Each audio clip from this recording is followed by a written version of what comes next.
Damn pests.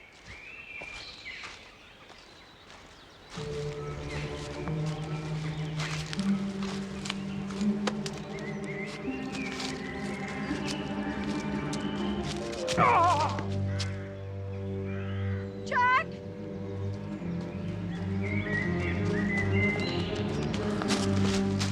I'm here, darling, I'm here. It's all right, Susan. I just stumbled, that's all.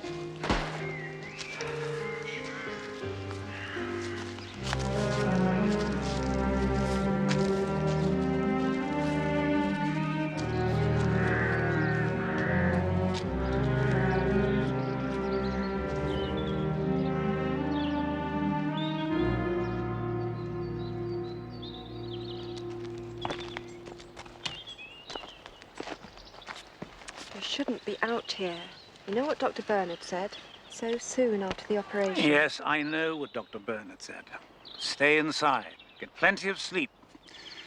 Well, that may be good advice for a tortoise, Susan, but not for... Oh! Damn this infernal ulcer. Darling, you're still weak. It'll mend itself. It just takes time. You've just got to learn to be patient. What is it? Susan?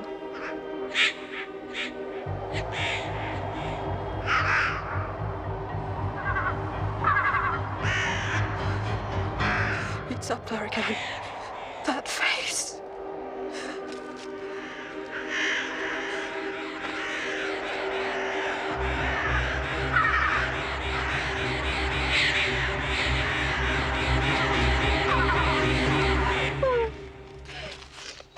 You heard it that time, Jack. Don't tell me you didn't hear it. That mad, horrible cackling. She was up there. Up there like before. Laughing.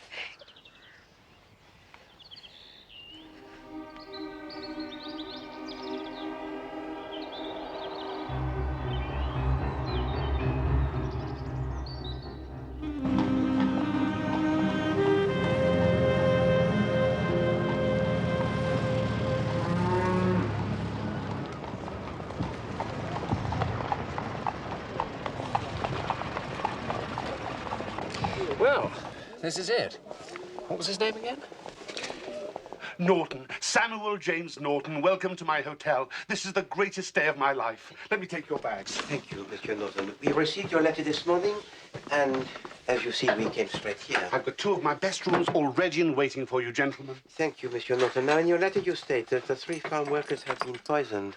The syringe of the doctor has gone missing, and that it is only I, Hercule Poirot, who can solve the mystery.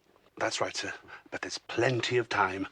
How about a nice pot of tea first? Oh, that's very kind. You don't do sandwiches at all, do you? Monsieur Norton, in a matter of murder, there is never the time to lose. The facts of this case, if you please. Right you are, sir. It's all here. The first 200 pages, anyway.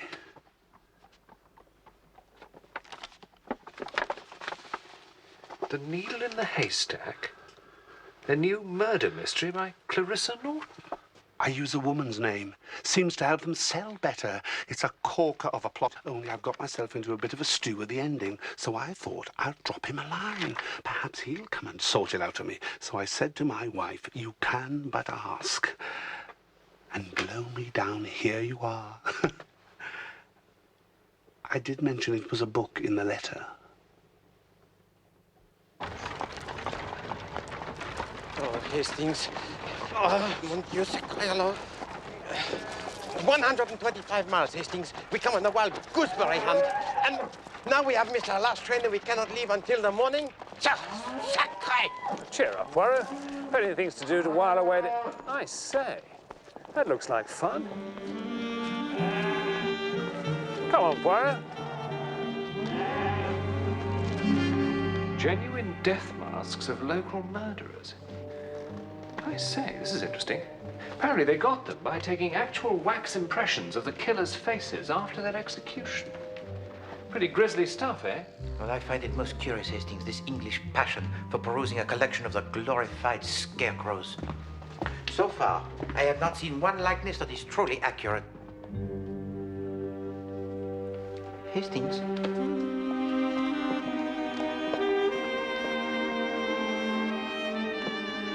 I'm sorry, sir. We're just closing. I'll have to ask you to leave. Are you coming, Hastings? Locking up time, I'm afraid. Yes, but... This way, please, sir.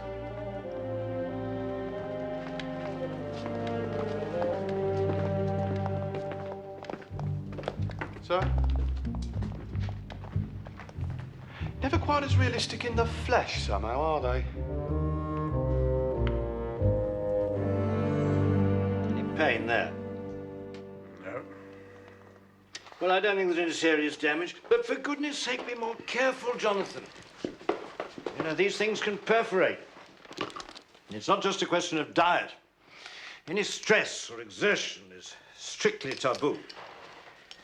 Instances of post-operative erosion can often All have right, quite thank serious you, Geoffrey. Here endeth the lesson. Now, why don't you join us for dinner? Ah, Will you be wanting a table in the restaurant at all? We do stop serving at 9. Thanks. I'm actually here to see some friends. I'll be dining with them tonight, up at MARSDON Manor. Oh, yes, I know it, sir. Well, have a good evening. Now, Mr. Poirot, you worked it all out now, my whodunit? No, Monsieur Norton, I do not give another thought to your whodunit. The brain of Hercule Poirot is like the finely tuned engine of the motor car. It does not run on the cheap, low-grade fuel. Not to worry, yeah. Give you something to read in bed. I'll just get your keys for you. Oh. Someone just back from Africa? Kenya, actually. Just a small present for someone. If you'll excuse me. Monsieur? Oh, thank you.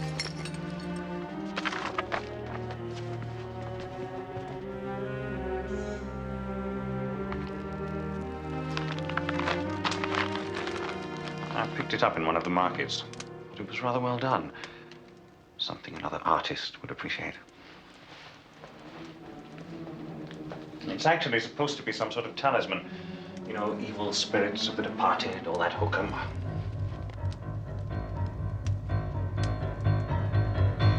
I'm sorry, have I said something?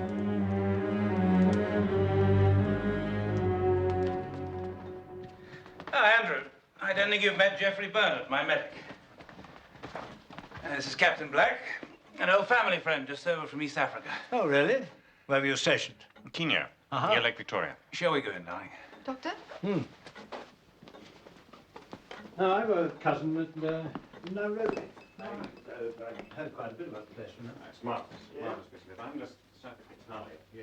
Yes.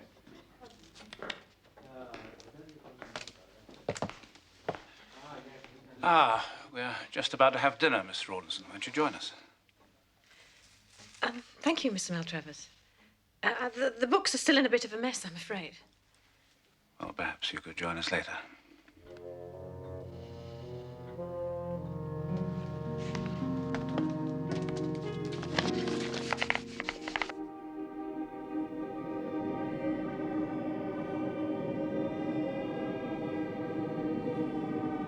It's as though she's mocking me. And then, just as suddenly, it stops. As if I completely imagined it all. So let me get this clear. What you're saying is, out there in the garden, there's the ghost of a dead girl up in a tree. Well, the story is that 50 or so years ago, a young teenage girl killed herself here in these grounds.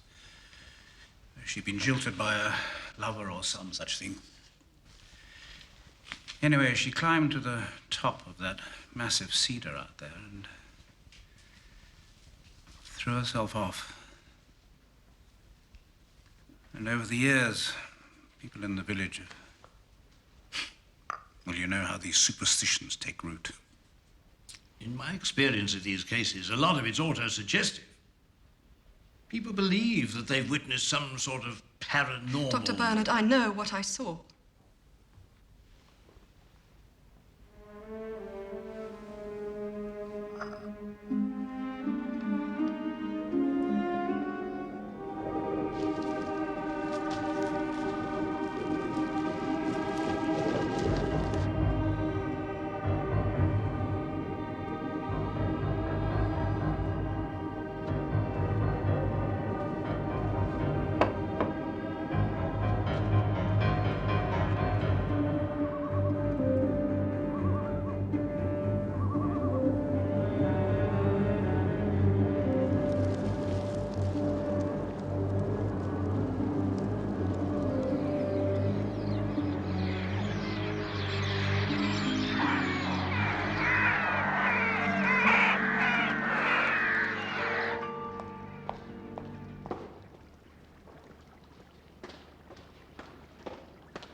I'm just off to the bank now, then. I'll see you later.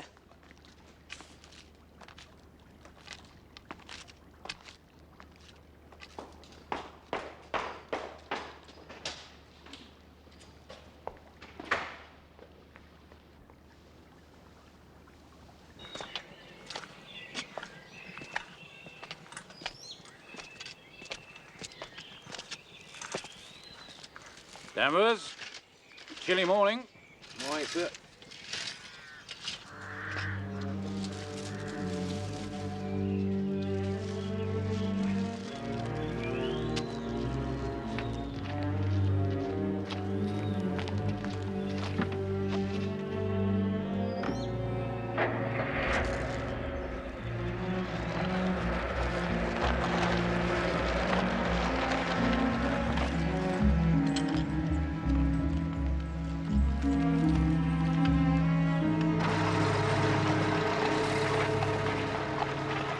Finally, throughout the United Kingdom, preparations are nearing completion for the National Civil Defence exercise called by His Majesty's government for this Wednesday. The Prime Minister, Mr. Baldwin, addressing... Poirot. Sleep well? Like the top, Hastings. I am turning and spinning all of the night. And then, at 3 o'clock in the morning, hélas, the ultimate desperation. Ah, Monsieur Norton, this really is incroyable. There is such a tangle of the confused threads, I admit surrender. Everyone has the alibi that is unbreakable. Who could possibly have committed the murders? I know, that's what stumped me. I seem to have backed myself into a corner this time, and I can't get out. Not to worry. Was the accommodation all right? No, Monsieur Norton. The accommodation was all wrong. Oh. The duck feather pillows. It feels as if the ducks are still in them. Looks as if Captain Black didn't enjoy his stay much either. Come on. Booked in for a full week last night, paid up in advance, and now this morning he's gone. Perhaps he was frightened away by ghosts. Now then, breakfast. How about a nice kipper? They're fresh today. My tisane. 2 slices of bread, toasted on one side only, if you please. Ghosts, did you say? Oh, yes, haunted house, MARSDON Manor, where he went last night. They say it's full of them. You have seen them yourself? Well, no, not personally, I haven't, of course. How do you know they are fresh? Sorry? The kippers. Oh, yes. They're fresh, all right. We get them delivered twice a week from Grimsby. So, it is the place of the untold evil, crawling with the spirits of the living dead. Grimsby? MARSDON Manor. Monsieur Norton, my breakfast, if you please. We both have the urgent train to catch.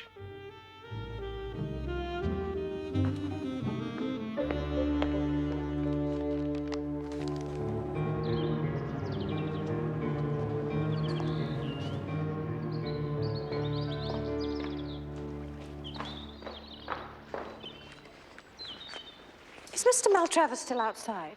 I need to have a word with him. I suppose he must be. Is it 11 already? He's usually come in for his pills by now. Madame! It's Mr. Maltravers! I think you better come, quick!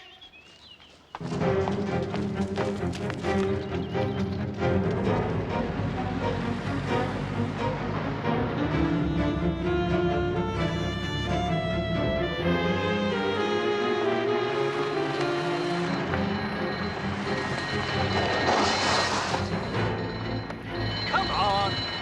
Move along, come on! What is it now? Emergency! Shift yourself! Allez, allez! Don't you come that matey. You just move back. Don? Isn't that Hercule Poirot? Right on our doorstep.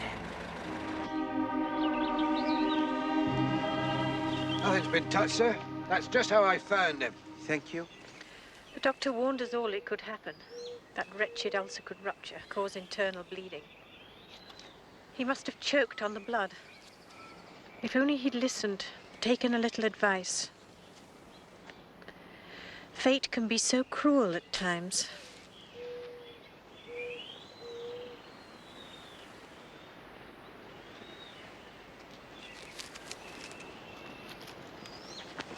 Monsieur Danvers, you say that you discovered the body at 11. But before this, when was the last time that you saw him alive, your employer? About 9:30. He just plonked himself on the old stone seat by the edge. He often went there for a little snooze after breakfast. The stone seat.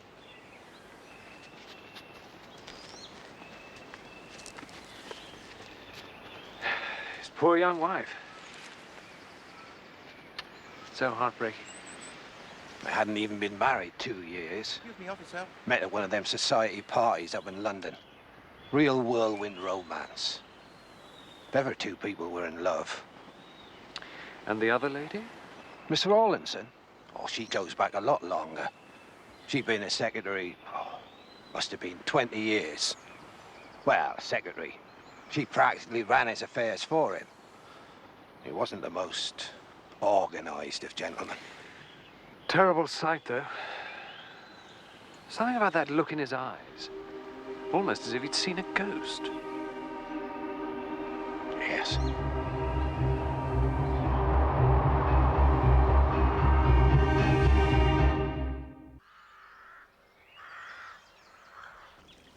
Come along, my dear. Take one of these.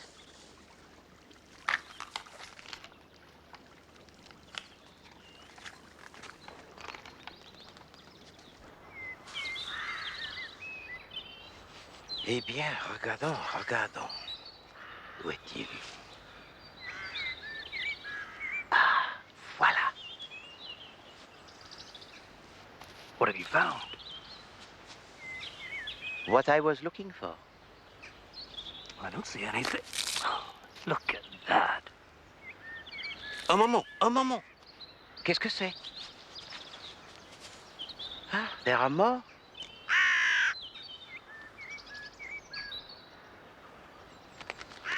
Looking puzzled, Poirot?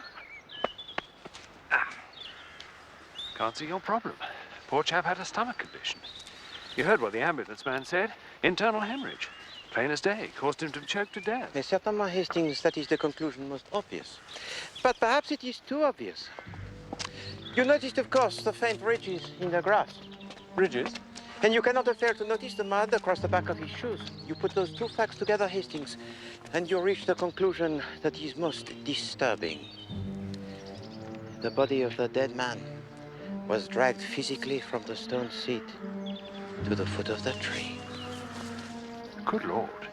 I think it is time that we telephone the Chief Inspector Japp at Scotland Yard.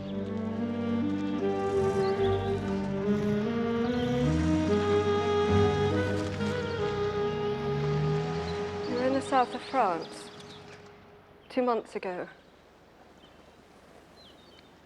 That's when it got really bad. We had to cut short our holiday. Rush back so they could operate. They said so long as he rested, took things easy, there was every chance he'd make a full recovery. But you couldn't keep Jack indoors like that all day long. He'd suffocate, go mad. My dear, do you think it's one? It was her. I know it. She killed him.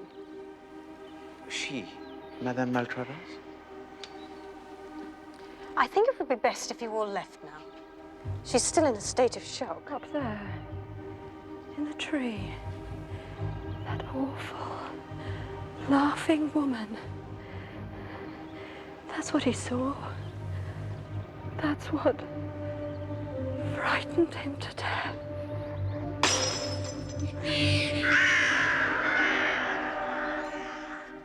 Life insurance policy, Poirot.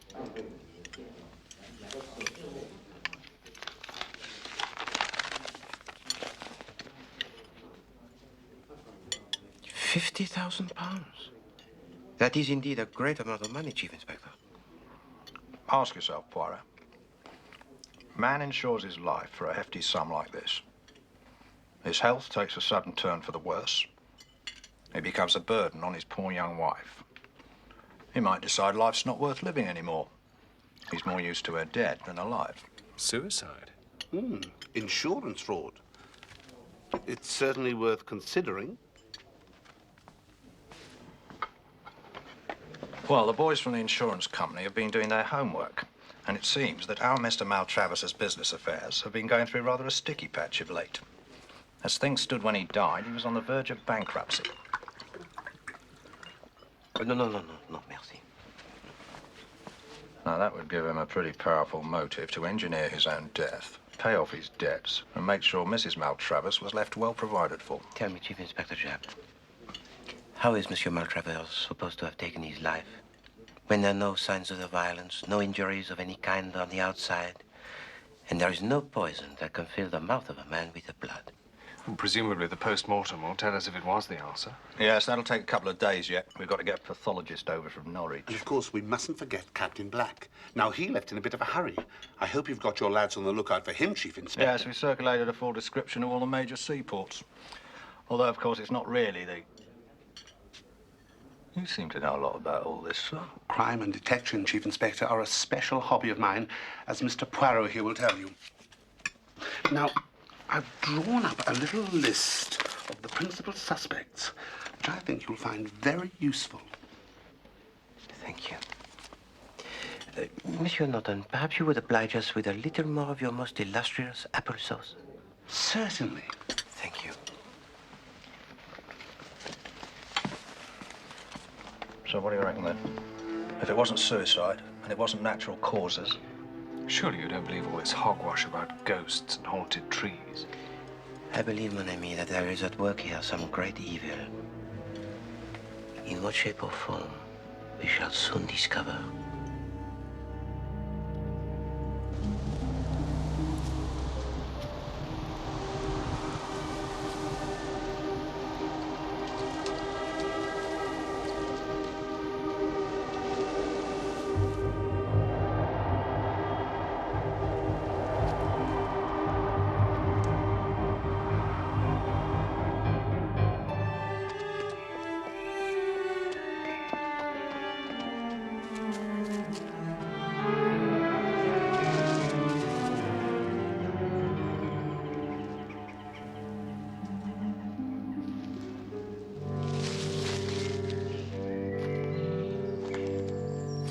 Sometimes they walk in their sleep, no?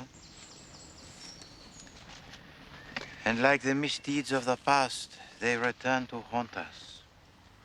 You think I'm mad? Out of my mind? What I said before. No, Madame Maltravers. Like you, I also believe that there was in the garden something that struck the terror into the heart of your poor husband. It wasn't only the garden, Mr. Poirot. There was something else. A couple of weeks ago,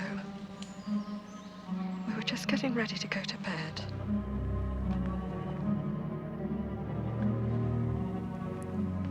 Jack was in the bathroom. I'd just taken my sleeping pill. I turned to the mirror to brush my hair and...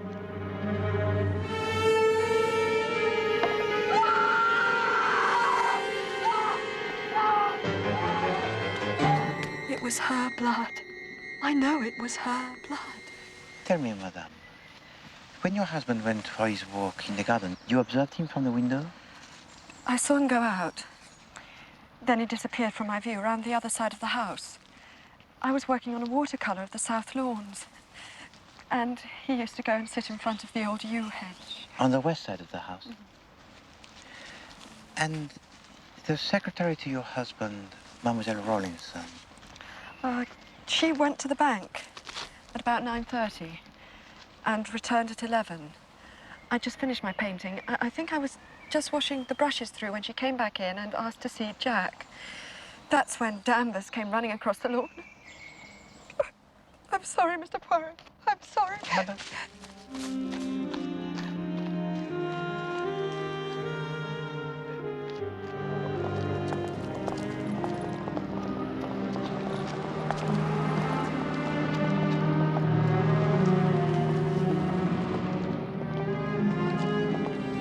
National Civil Defense Day.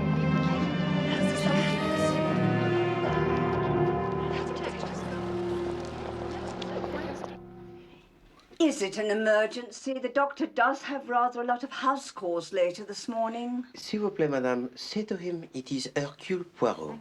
I think that he will see me. Goodbye.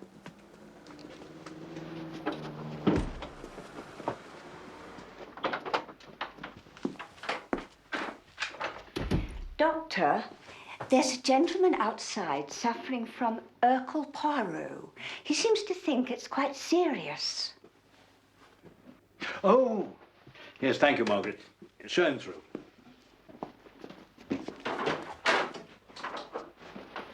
Thank you. Mr. Poirot? Monsieur le Docteur, I would like to introduce you, if I may, to my associate, Captain Hastings. How do you do? How do you do?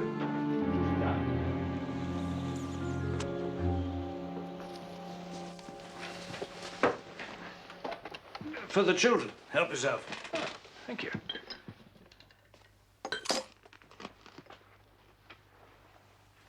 Dr. Bernard, in your expert opinion, how dangerous was it, the stomach condition of Monsieur Maltravers? I'm afraid I'm not in the fortune-telling business, Mr. Poirot. Of course, we all knew there was a risk of complications. There always is. He's a very hardy type, Jonathan. Very strong constitution. Shouldn't have had any problems. He really shouldn't. What do I know? 45 years medical experience. Sometimes doesn't amount to a jot in the end. Rot your teeth, you know. Do you also prescribe the drugs for Madame Maltravers? Oh, yes, from time to time. Sleeping pills, that sort of thing. She frequently... That's odd. Something is wrong, Dr. Bernard? Chloroform. 5 fluid-ounce bottle. It's gone.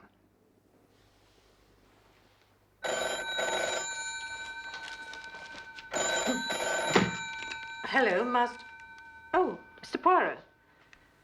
No, I'm afraid she isn't. She went into town to the civil defense meeting at the parish hall. About an hour ago. The civil defense meeting. Come, Hastings. The time may be of the essence.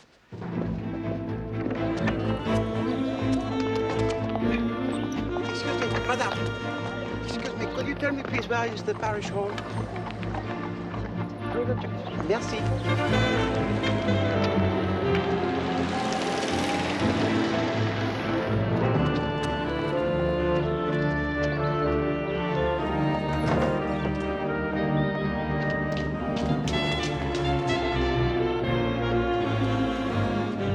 Vite, mon ami.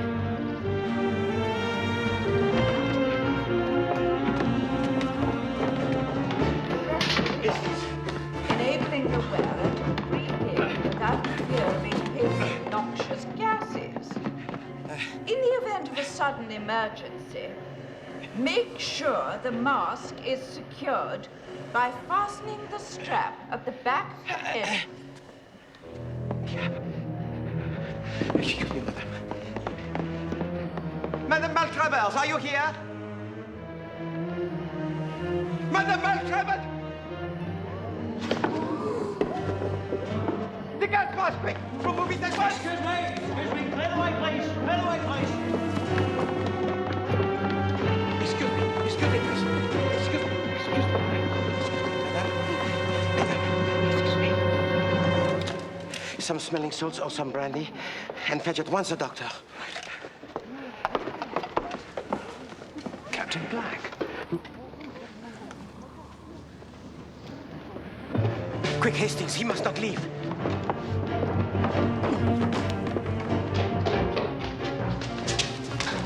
A bit of a rush, aren't we, sir?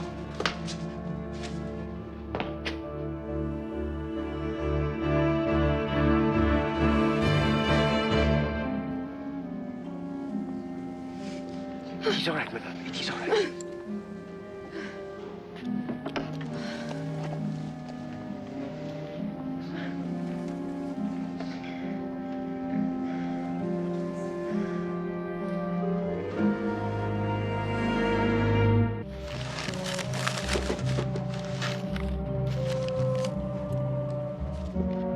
Sir.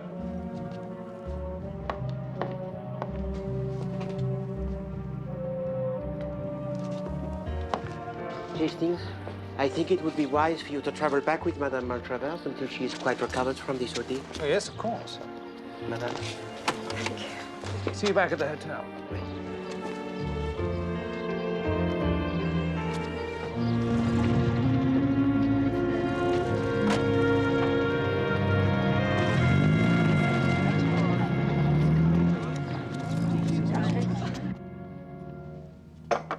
Why did you try and run away back there, Captain Black?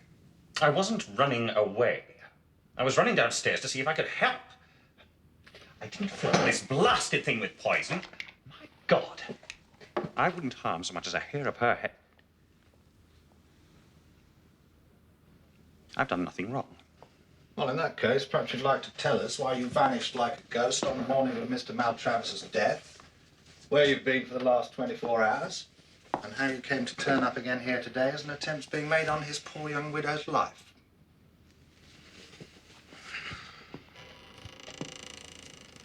Captain Black, if you will not answer the questions of the Chief Inspector Japp, perhaps you will answer one of mine.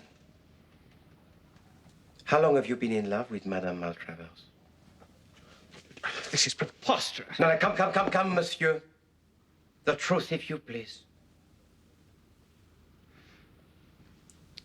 How could I stay here? How could I stay when every second was agony for me? Seeing the two of them like that, I thought I'd managed to get over it. And when I saw her again, I knew it was no good. I was just so ashamed of my feelings. I got the train back to Tilbury next morning, planning to return to East Africa and put it all behind me. Then when I read of his death in the newspaper, naturally, I had to come back and... Yes, of course. The newspaper. Tell me, Captain Black, the night you arrived at the hotel, you had with you a parcel, is that not so? Wrapped in the newspaper. Yes, it was an African carving, a kind of talisman that I picked up while traveling in Kenya. Yes, and you said, as I now recall, it was a present for someone? For Susan. That's right. I'm afraid it might have unnerved her, rather. She's slightly superstitious about that kind of thing. Is this relevant, Poirot? Relevant, Chief Inspector? Yes. For we have now found the key to the death of Monsieur Jonathan Maltravers. The colours really are delightful, I must say. You really have a special talent, Mrs. Maltravers. Thank you. Look, are you sure you're all right now? It's been such a ghastly ordeal. Some rest and quiet, I think, is what she needs the most. She's in safe hands, aren't you, my dear?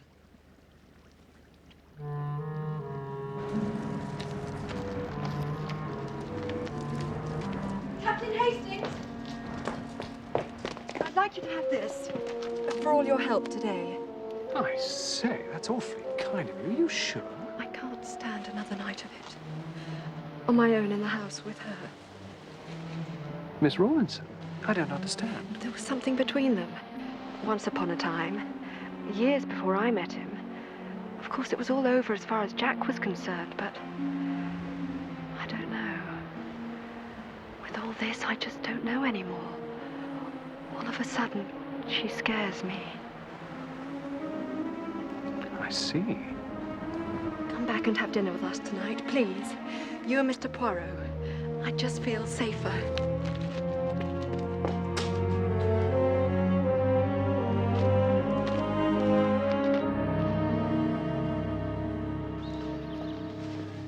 So, what's happened?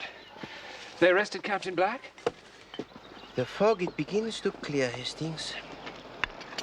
But there are yet many questions that remain unanswered. So, I come here for the early lunch. The salad niçoise will prove most nourishing for the little gray cells. So what have you found out? Was Maltravers murdered or not? Oh, yes, Hastings. He was murdered most cruelly and in the cold blood. What about Mrs. Maltravers? I wonder who put the chloroform in her gas mask. Yes. The mask. How is Madame Maltravers now? She's quite recovered from her ordeal? Yes, sort of. Actually, she's asked us both out there to dinner tonight, to the Manor. She still seems to be worried about that secretary, Miss Hastings. Is this not the picture painted by Madame Maltravers on the morning of the tragedy?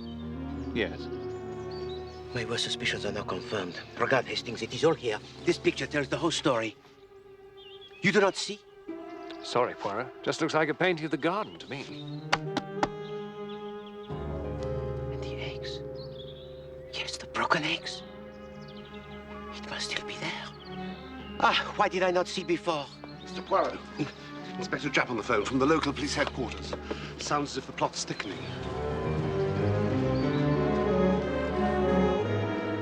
Ah, Poirot. Thought you might be interested to hear the rather startling results of that post-mortem. According to this, what actually killed Jonathan Maltravers was... How the devil did you know that? We have not the moment to waste, Chief Inspector. Tell me, do you still have stationed at the Manor House the constable outside in the garden?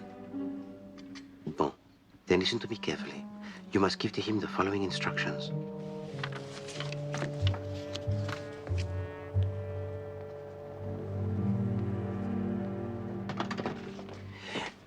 Incidentally, Monsieur Norton, the killer is the explorer who is bedridden. Really? Oh, may we? He fires into the fruitcake the poison dart from his window upstairs. Good Lord. I think you may have solved it for me. And you, my friend, can repay with a small service for me.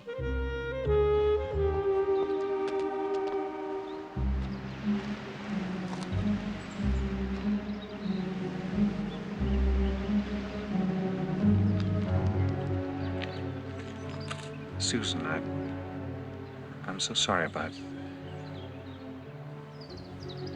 I had to come back. Do you understand?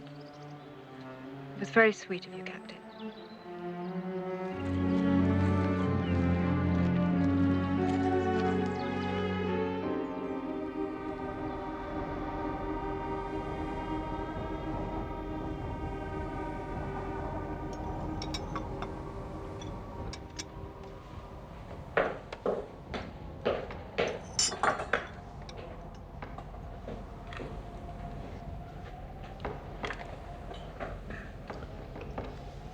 Seems to be blowing up a bit of a gale out there.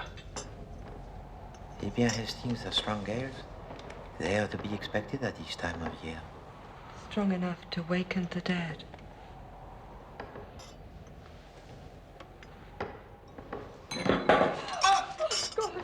No, madame. Sit yourself, please. Please be seated, madame. It is nothing. Voila.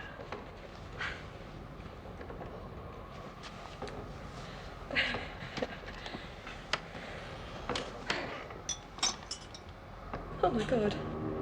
My God, what's happening? It is the wind, madame. Nothing more. No. No, those doors were locked. I locked them both before dinner. I distinctly remember.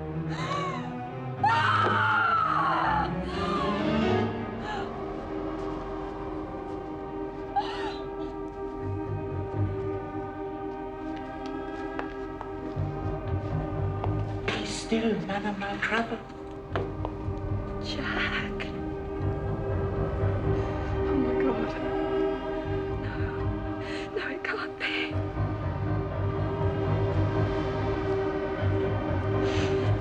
Madame, your hand, it is bleeding. No. No, Mr. Poirot. Jack's blood. My husband's blood is on my hands. Because I killed him.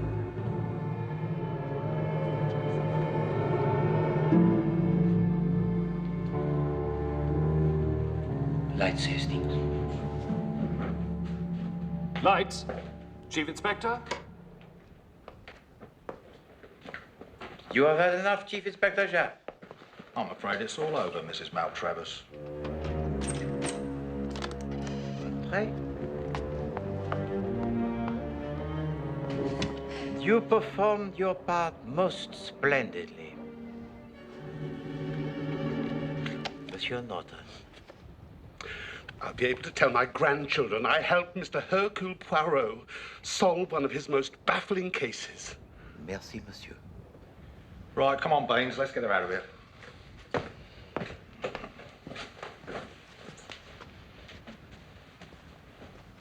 Susan, you did this for me. For you.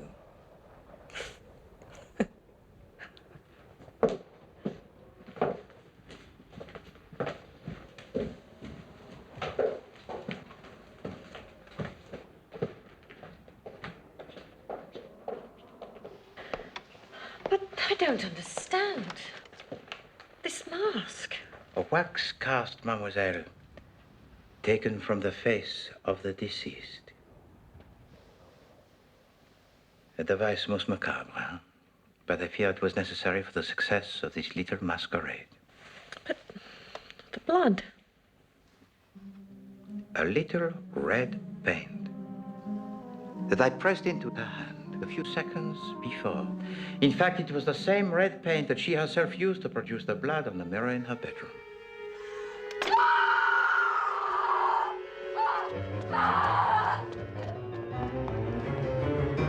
She?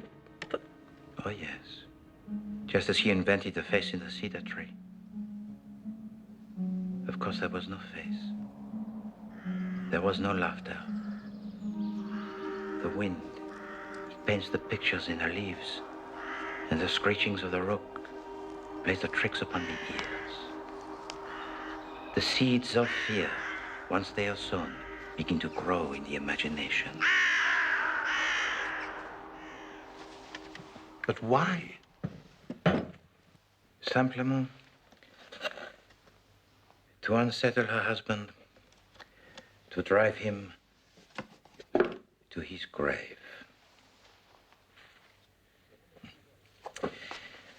Remember, mademoiselle, that his condition, it is still weak after the operation, yes?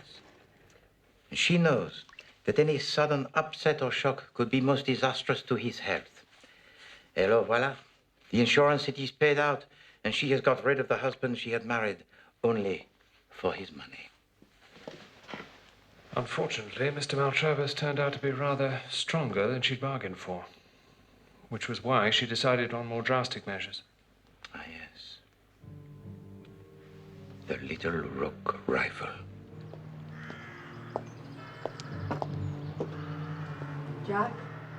Mademoiselle Rawlinson, you are at the bank. Monsieur Danvers at work in another part of the garden. And so she took her chance. The rook rifle with its tiny bullets was the murder weapon. Parfait.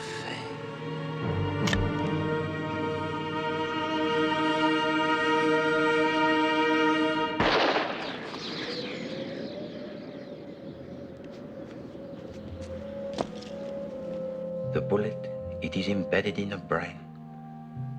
And the effect, it is complete. The internal hemorrhage that is fatal. For the moment, she conceals the weapon in the hedge, and in so doing, she disturbs the nest and the eggs of the blackbird. Her plan to remove it later is foiled, because there was, keeping watch in the garden, a police constable.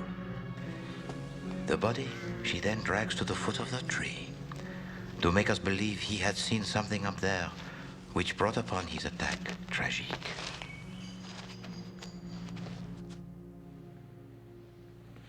Ah, yes. With the arrival of Hercule Poirot, she starts to panic because she knows that I suspect the murder. And so she stages the clumsy affair with the chloroform in the gas mask to make us believe that her own life was under threat. All this to divert our suspicions of the most cruel, the most brutal murder of her poor husband.